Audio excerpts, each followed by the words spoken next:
Hey, thanks for joining me. Look at this, Berserkers #1.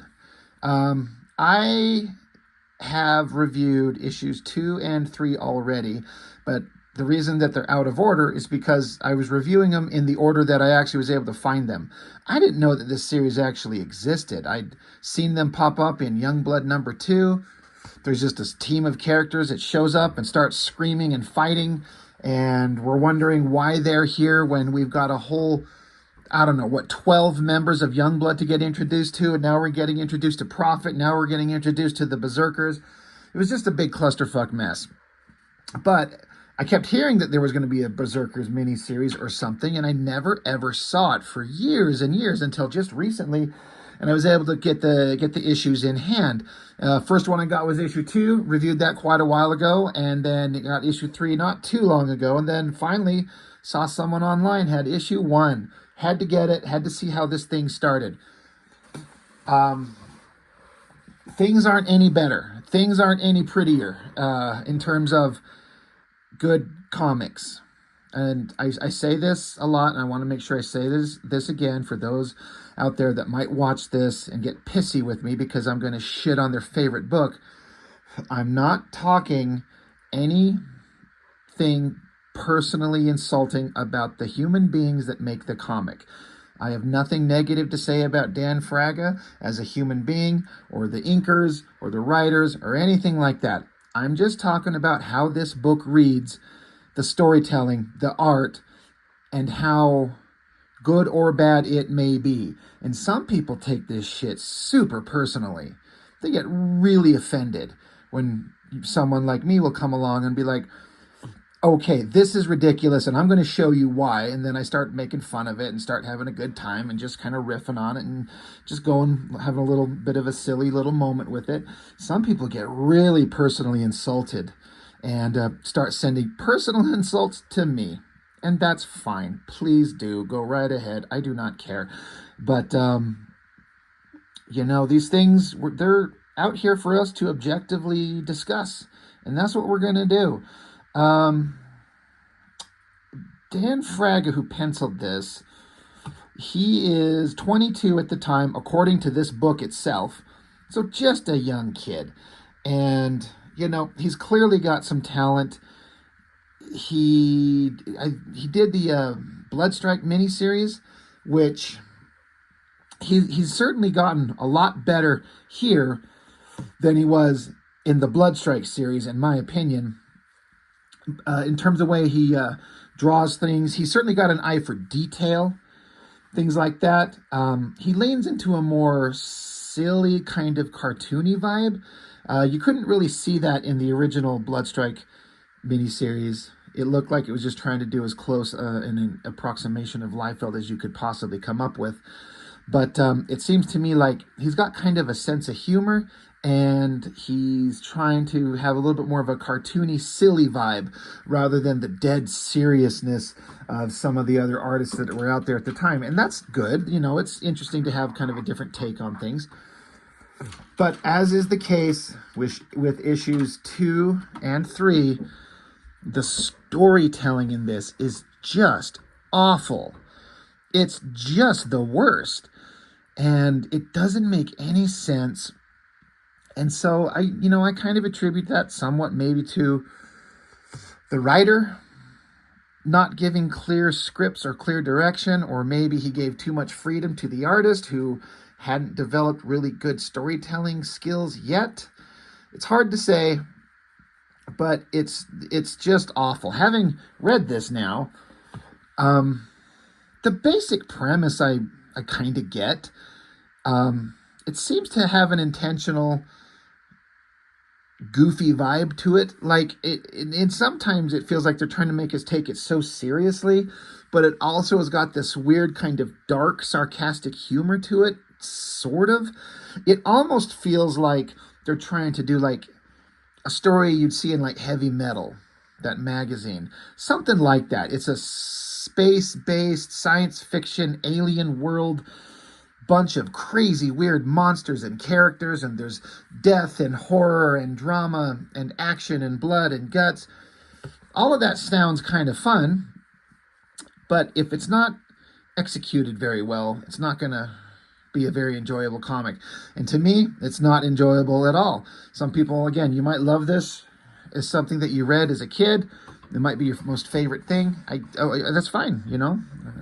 My opinion doesn't change that. But this is objectively god-awful. I kind of wish they would have left the characters in the same outfits that Liefeld put them in. This is Cross, and he looks nothing like the version that you saw in Youngblood #2 that Liefeld drew, outside of a guy with dark hair and like a cross tattoo thing over his eyeball. It's not the same outfit at all. I don't know which one is better. I don't think I care. This one's a little bit more psychedelic, wacky, weird. Him and his weird, round, cybernetic hostess fruitcake guns. It's just a strange thing. But let's just get into this first explosive issue. Man, that is a terribly drawn foot. Drawn from that angle, that is tricky, and it looks really, really weird. So, the writer, Bo Smith, penciler Dan Fraga, inks Fraga. He did a lot of inking himself. Then Marlo Alquiza assisted on a couple pages, and then background assist, Perry S. Yem on several pages. Okay, got a good colorist. So, okay. So, what do we have here? Well, you get a splash page of the team. And so I don't mind that as a way to start. As a splash page of these guys, it's kind of okay. A lot of it has to do with, there's some compositional things, some tangent things, and like stupid Wildmane here. I hate this design. He's got these shoulder pad things, like on the front cover.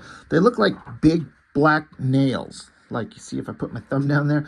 They're just these big black sharp pointy things on his shoulders.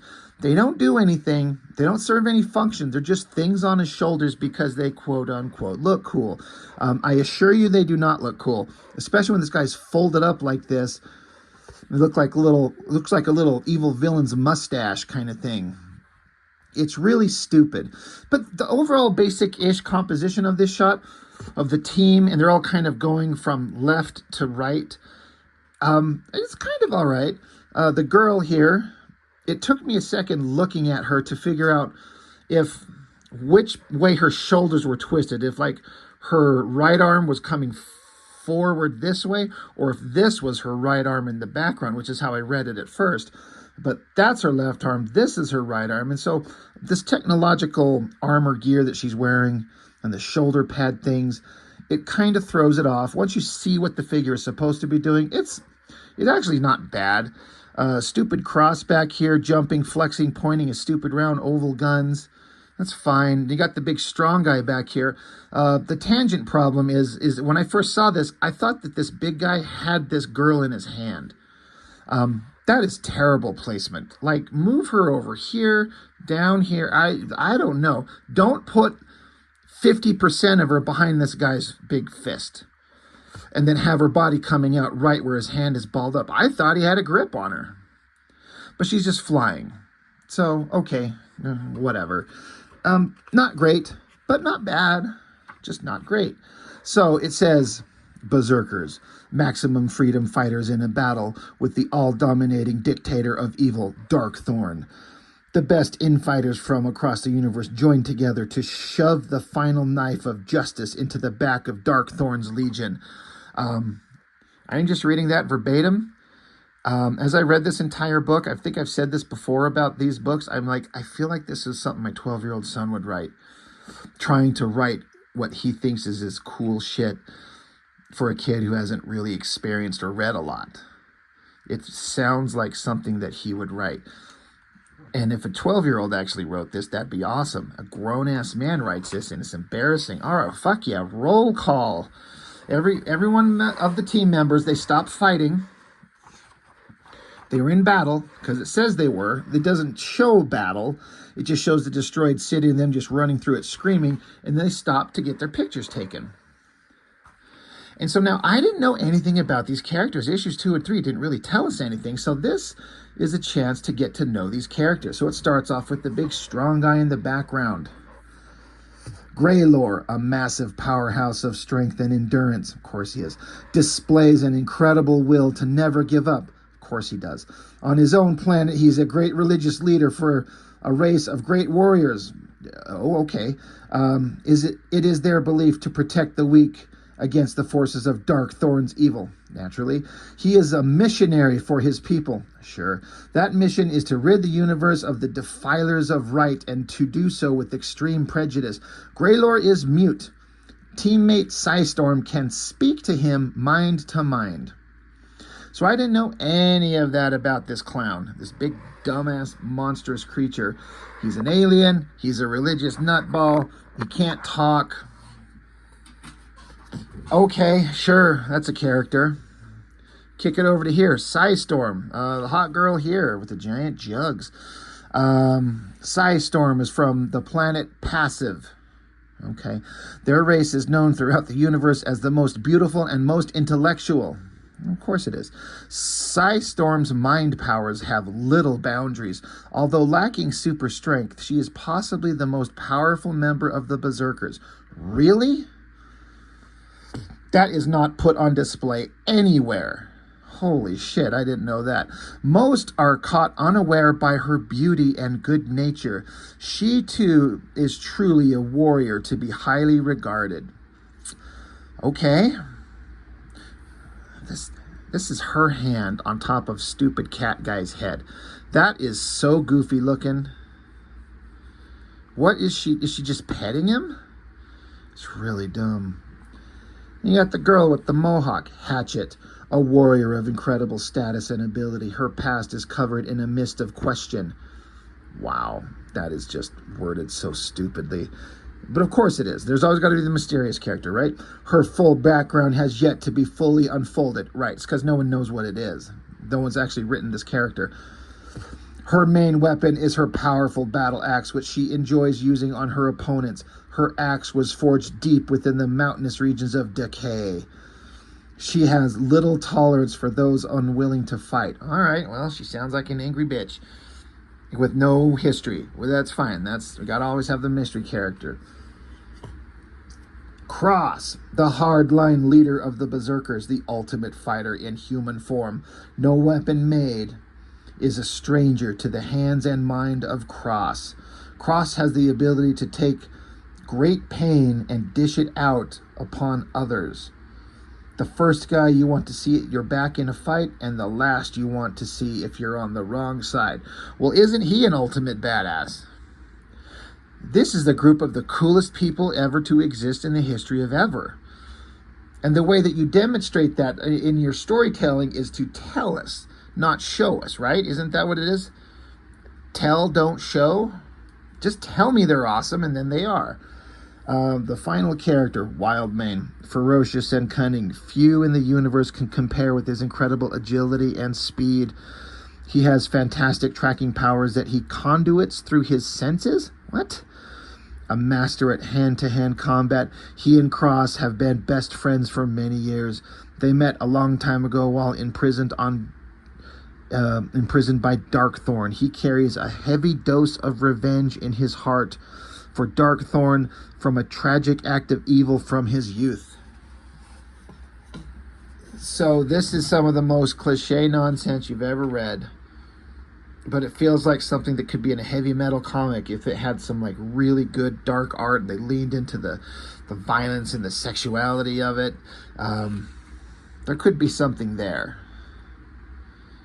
But as it is, it just reads as like the most childish thing you've ever seen. All right, well, see here, this feels heavy metal. A planet with weird rings around it, where, you know, rings on planets don't do that, but it's a comic book. It's interesting. It's sci-fi. It's weird.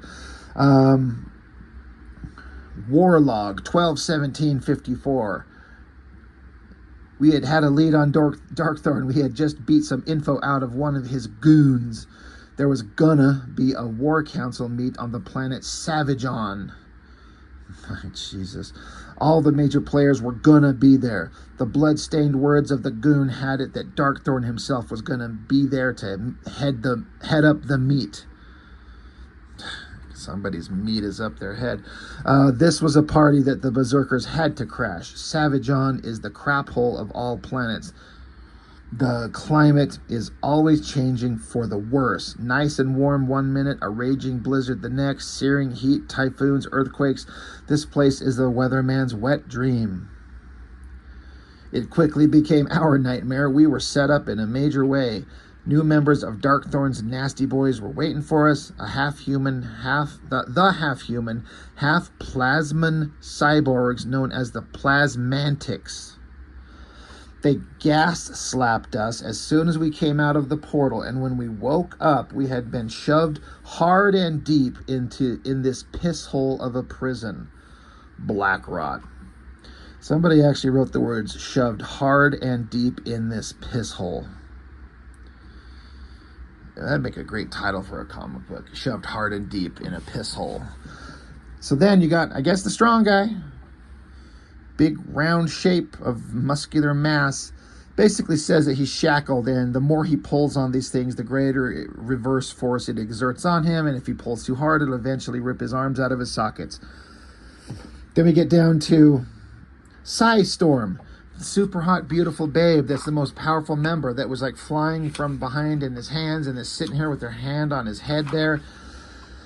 They have her wrapped in a symbiotic layer of wrappings that shut down any resistive energy that she could muster.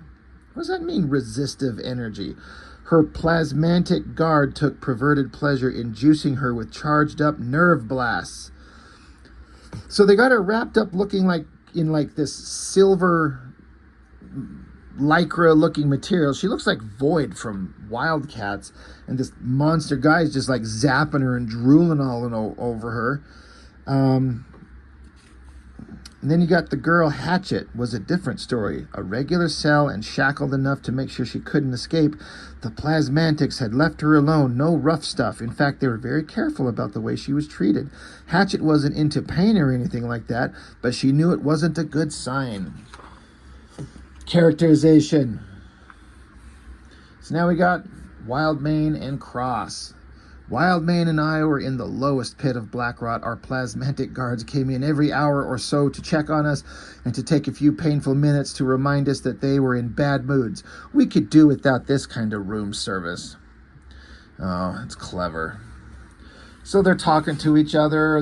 They're still got some fight in them as some crazy looking monster things show up. And again, I appreciate these wild, weird, crazy looking monster designs. This is what I say when I feel like this could be like a heavy metal kind of thing.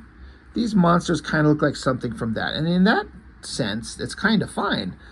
But they're like, oh, they're talking shit, so they get out a little tiny lightsaber or something, and I don't know what they don't show you what, it just kind of strikes them with it, sort of, kind of. I don't get it. And then they make fun of the dog guy or the cat guy or whatever he is. The bad guy says, hey, dog boy, let me explain the prison dental plan to you. And so Wildmane says, bite one. Bite one?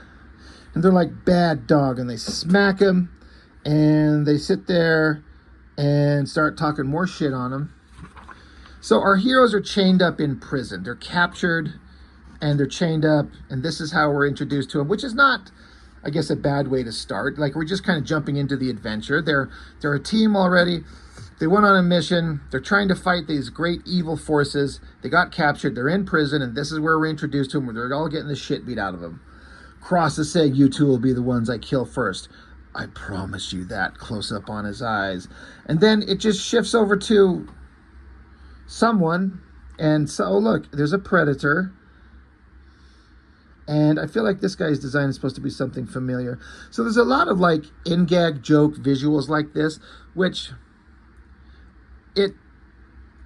I like it in as much as I think it's kind of funny that Fraga is throwing these things in there. It does, I don't think it kind of helps with the tone of the book, because it feels like it's trying to be so deadly serious. But when you throw in a gag of one of the guards is a predator, or one of the sex slaves is dressed as a slave Princess Leia, you stop and it kind of takes me out of the story. You got Jasmine from Aladdin. You see what I mean? It's just me.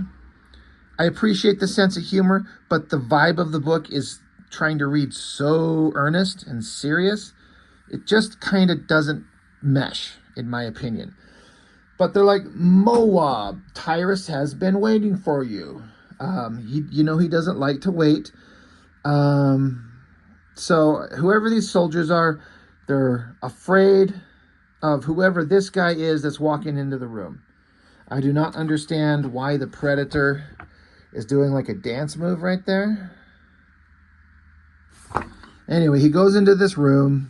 There's a plate of grub. I don't know what, pillows and stuff here. But then we get, presumably, the bad guy of the story. A big, regal-looking douchebag guy. He's giant. It looks like, sitting in a chair. Gloves, belt. He looks kind of like he's dressed like a swashbuckling idiot pirate. And he's pissed off at the Berserkers. And they're all doing the will of Darkthorn. This guy's got like piercings in his chin, his cheeks, his jawbone. It's weird. But yeah, so you got Slave Leia here. Princess Jasmine from Aladdin here. I'm not sure who this girl is supposed to be, if she's supposed to look like anybody. But of course, they're all drawn with that same like tiny waist, arched back, booty shots or boob shots and all that stuff. But he's sitting here flexing, holding his goblet. Then he jumps up and I guess he starts taking his clothes off. And then the little Aladdin girl is like, oh, there's like little heart symbols. I'm going to bring it up there close. Like, she's like, oh my gosh, I'm so excited. So that leads me to believe these girls are into this shit. So they start taking his clothes off.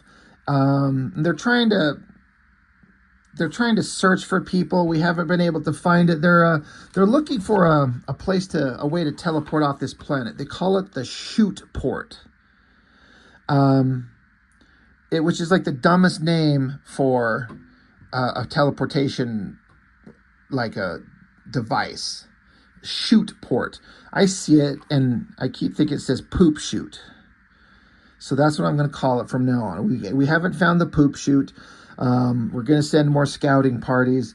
Maybe I could go up into the air and search from, the sky. And they're like, no, the weather on this planet doesn't allow for that. But this planet's horrible weather keeps it like a living prison and nothing can get out. But if we can find the poop chute, we can teleport out of here. So while the girls are undressing him, douchebag here puts his foot up onto the butt of the Princess Jasmine and kicks her onto the table. And she's got a big smile on her face. Fragga kind of didn't get the proportions right. He's got a super long leg here and a little short, stumpy leg there. Again, they're going for like a silly humor thing, which is fine. God, he's got nipple piercings too. Gross. But she kicks him onto the table. She's smiling. And then I guess this guy who showed up and is reporting to bad guy who's getting undressed, I guess he helps her to her feet is what it's supposed to be illustrating here, though it doesn't really read that way. She's like, oh, thanks. So I guess he helped her up. Anyway, he says, get the fuck out of here. Go do your thing. Get a scouting party out there in the Darklands. I have business to attend to. And then Princess Jasmine, who just got her ass kicked, she's back here after loving on him, and now she's giggling. So it's kind of, is this mind control-y? Or do they like this kind of abuse? It's a little rapey. It's kind of gross, but you can do like quote unquote gross humor in a kind of a sexual context if it's so obviously like tongue in cheek without it coming across as weird. I don't know. I just feel like the balance of everything is off here. Doesn't work. I could be reading way too into it, but giant muscular bad guy with nipple rings is going to start pounding ass on 3 hot babes. And I mean, I would. Anyway, now Cross and Wildmane, I guess they're not hung up anymore. They were hung up earlier, right? They're chained up with their hands in the air, but now they're just down with their shackles on their wrists. And so they start reminiscing. Wildman's like, this reminds me of some other memories you and I have had, right? And they're like, yeah, bad ones. You were just a pup full of piss and vinegar. And Wildman's like, more like hate. I'll never forget what Darkthorn did to my planet, my people, my family. Darkthorn and his forces had destroyed my village, killed or enslaved all my people. He trussed up my parents like animals. And so we get a flashback to this horrible thing that happened to Wildman's people, his family. And so there's Darkthorn, I guess, saying primitives like you do not deserve to live. Your uses are minimal. The fur on this one is pleasant to the touch. It would make an attractive rug for my private headquarters. Skin her. And so I guess they skin her alive. Is it his mom? I guess. I don't know. Then Wildmane, you're showing how he was forced to watch.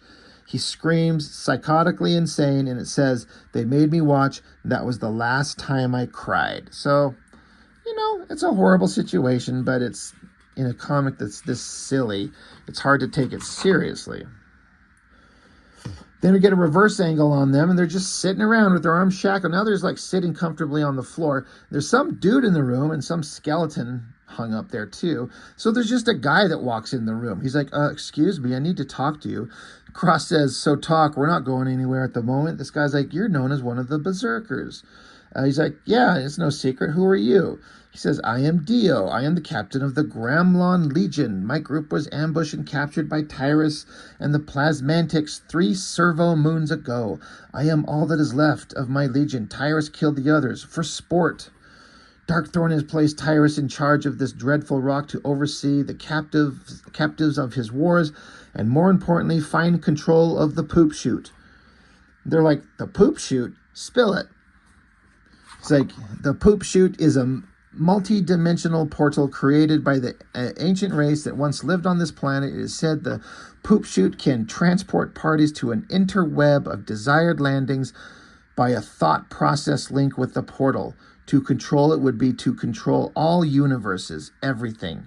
So how does having control over a teleportation device give you control over all the universes? I mean, you could send people through it, but it doesn't mean you're going to conquer everything. It's just, it's dumb. Anyway, Wildman just yells, no crap. And so the stranger, this Dio guy, is like, I have been programmed with a cranium cyber chip that will show me the way to the portal, but I cannot do it from within these walls. I need to escape. So Cross is like, looks like we all have a common goal. And yeah, Wildman says, I like it when we share. And then it just cuts to a hand holding this tiny, tiny little laser axe thing. And then we see the girl, the chick with an axe hairdo. It just, I literally thought that the new guy who showed up to get these guys out of prison just was holding up an axe suddenly. But this is a scene change in the middle of a page. It doesn't work at all. That's not a badly drawn hand at all. But it goes to the hatchet axe girl. And it looks like she's working for them. But then we cut back to her. She's dreaming about that. So that was a really weird transition. It threw me off big time. How it went from one set of people in one location to another, and it didn't let you know. It reads terribly. This page is kind of not bad. Fraga had fun with this girl. I feel like he kind of likes this girl's design. Eye patch, mohawk hair, feathers, cybernetic gear. He even did this like technological border thing that would be a super bitch to do. But he put in the time on this page, but she's saying she had that dream. She can't escape it. She can't go back to Darkthorn, so I think they're implying she used to work for them. She's like, I've got to get out of here. I've got to find my war hatchet. Spilling some plasmantic blood will keep the dream away. And then we cut to another scene where it's the bad guys watching the big strong guy. It just cuts to another scene suddenly. And they're like, look at that big lump. He's going to rip his own arms out of the sockets. He deserves it. So close up on the big strong guy's eyes as he's pissed. Again, another scene change mid-page. It doesn't work. It throws everything off. And then we go to another scene change. We're back with the super hot girl that is like the most powerful member that's wrapped in this silver outfit that makes her look like Void. This guy's talking about it's a real shame to fry this shapely body of yours, be a real waste, you know. A few more zaps might make you a little more willing, though. So, see, rape jokes, they're funny, right? And they zap her. And then we go to another scene where there's like a jail door and somebody's screaming from inside there. So bad guys come running up to the door. So are we with the hatchet girl? Are we with the strong guy? Are we with the girl in the silver outfit getting tortured and electrocuted? Or are we... No, we're back with Cross and Wildmane. Bad guys run in there with their lightsaber sticks, and they have a ruse. They make it look like Cross is out and Wildmane's killing them all. So while they're distracted, Cross wakes up and kicks one of the bad guys right in the dick. He literally says, "Lick some floor, Krusty." Somebody actually wrote that line. That arm bent, leg pointed, knee bent back. It's full of energy and silliness, but it's so weird. It doesn't work for me. It's so oddball. I guess then he charges him into a wall, shoves a laser stick in his mouth, I guess. Wildmane's over here gonna 69 suplex somebody. I guess. It's hard to tell, but he's got his face in his dick. Slams him on the ground. Meanwhile, crosses over here with the laser stick sword in the guy's mouth, and then looks like he busts a laser load inside of him, and his eyes go electric.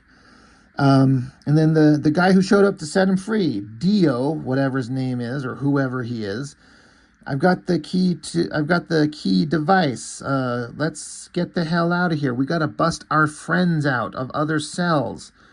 We got our friends in jail here too. They're like, okay, down this way. And then there's just this overhead shot of the three members of the Cross and Wildmane, and then this Dio guy, and then some silhouette shape.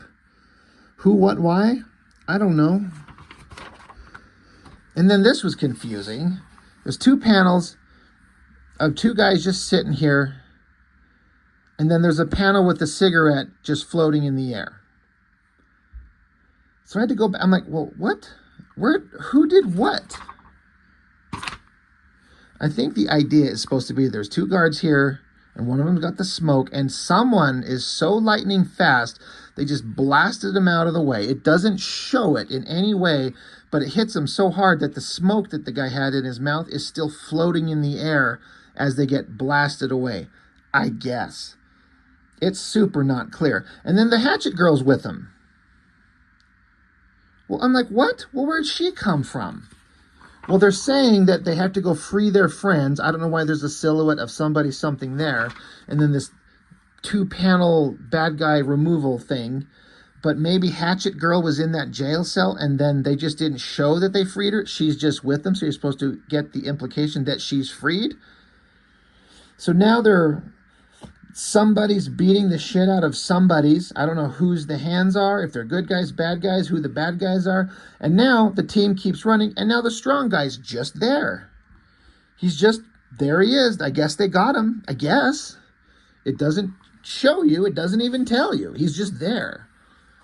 Back with the girl wrapped up in the Void outfit. I mean, look at that. I mean, it looks just like her from Wildcats, right? Even the silly rendering. The coloring's kind of good. I got to give it to the coloring on this book. Bad guy's like, come on, little pretty. It's time to play nice with old Drunger. And she just... So he's sitting there. He's got knives. And he's like, oh, yeah, blah, ha, ha. And then I guess someone crushes his head. So now, I guess she gets... I don't know. Now there's 5 of them. Oh, okay, no, there's 6. This dark shape down here is Wildmane crouched over. So you got Cross, Wildmane... Dio, the new guy, the Hatchet Girl, the girl that was covered in this silver outfit, and Greylord. I guess so now the team is free from prison.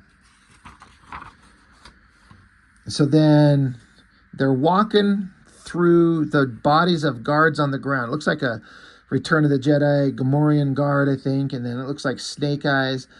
They say Greylord punched a hole in a wall. That's awesome. And then they're like, oh my gosh, look.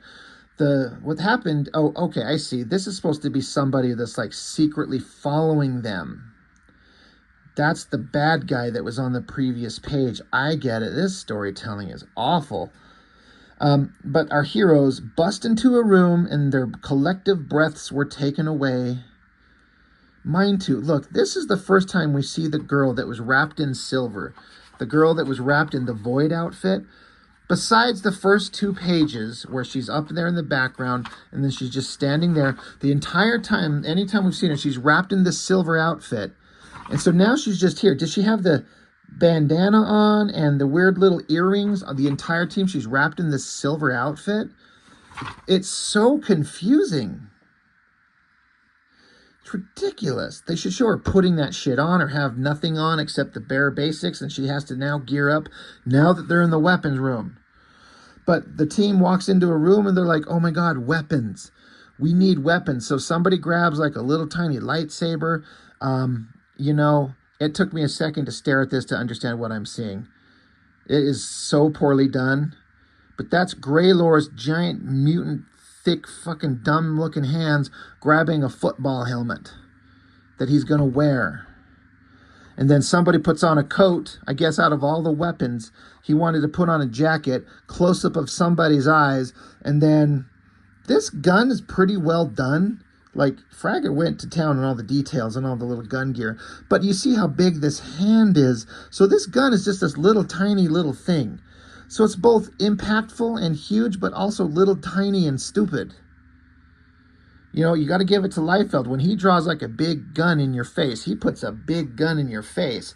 This is just like, it's both cool and kind of not working.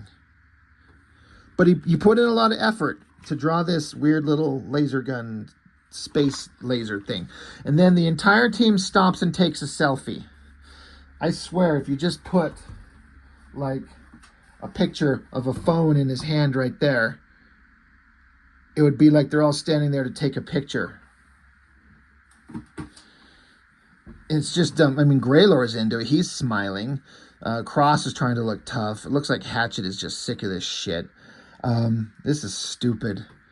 But this is supposed to be the team as we know them now. They are fully formed. They're together. They are as one. The mission shall continue now that they have weapons. So then I guess somebody's head gets crushed into the wall. Greylor did it. Wildmane, I guess, is shredding somebody's heart out. I don't know. It says Wildmane was kind enough to demonstrate the 2-claw crawl. His dance partner was a quick learner. Me, I was eager to try out the new pair of twin mega heat-seeking 50s. These are guys who don't know how guns work. I was making some beautiful music. Hatchet was right in the middle of her Howl at the Moon death dance. She was the only one cutting in. Oh my God. Get it? Because she's Hatchet and she's doing a dance of death and she's cutting in. Oh, Jesus, this thing over. The alarms go off, and the dude that was getting, looks like he's getting all beeged up by this slave Leah girl because he's shoving her face away from his midsection. And then Princess Jasmine's just waiting her turn for sloppy seconds. He shoves her away. He's like, get off me, woman. And so then, I guess, outside of his room, his sex slave room, a bunch of soldiers go running by. You got Cobra Commander, you got Snake Eyes, and whatever Princess Leia was dressed up in disguise at the beginning of Return of the Jedi. Cable, of course. And then somebody gets on a communication screen and says, the Berserkers have escaped. They're going to find the poop chute out in the Darklands. So our bad guys like the Darklands, huh? Very well. Prepare the it says Plamantics. They forgot to put an S in there. It's supposed to say Plasmantics, but it's Plamantics en masse. We will follow them into the Darklands. Let them find the poop chute as well as their death to be continued. So, my God, this was just awful. It's just terrible. This is where it lists Dan Fraggett, shows his age is 22. It's a little kind of background information on him. I like this type of stuff. We get a little bit of kind of understanding of who the human being is drawing the books.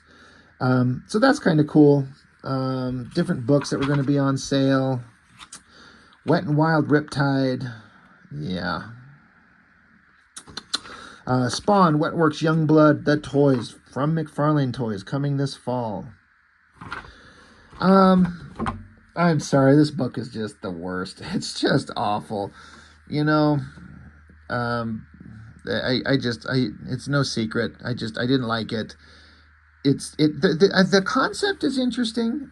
There's a concept there. I feel like there really is. I just don't feel like the writer nor the artist are the ones to bring it to fruition and make it really get the full realized version of what it should be. It just doesn't work. You might like it if because it's silly and lighthearted, and I get it, but when the storytelling is unclear and you have to stop and go, what? What is going on here?